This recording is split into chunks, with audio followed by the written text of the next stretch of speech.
acknowledge the crime that I committed.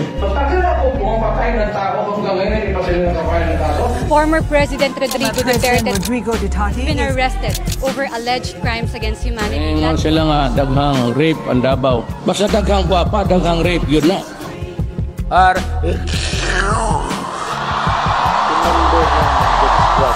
Kabasag ng ulo na dito.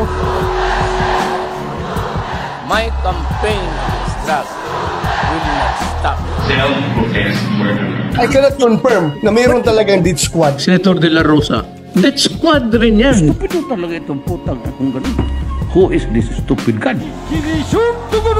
Dahil BFF nga ni Digong sa most wanted list na ng Federal Bureau of Investigation ng Estados Unidos. Wala akong naalaala na may ginawa akong kasalanan. Ang kasalanan ko lang, yung mga extrajudicial killing. Strangest fanaticism that fills our time is the fanatical hatred. Para sa akin, mga tanga lang yung mga nagdidiwang dyan sa EDSA na yan. Mga bobo yung mga yan. Panawagan na tayo sa taong bayan na magtungo na sa EDSA. Pamamagitan ng people power. Hindi ba in-invalidate nyo nung nakaupo kayo? Kaya nga. Hindi ba niyurakan nyo? Sabi nyo nung nakaupo kayo, ano yung people power na yun? Wala yan. Dumad ngayon, umalis kayo dyan.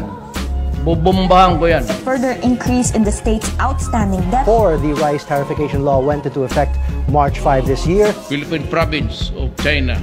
Di wala tayong problema. Reportedly harassed Filipino fishermen. Kung wala, ibabad mo ng gasolina. Utang, COVID na. Mahirap kayo. Utang na. Sige. Magtiis kayo sa hirap at gutom. Wala akong pakialam.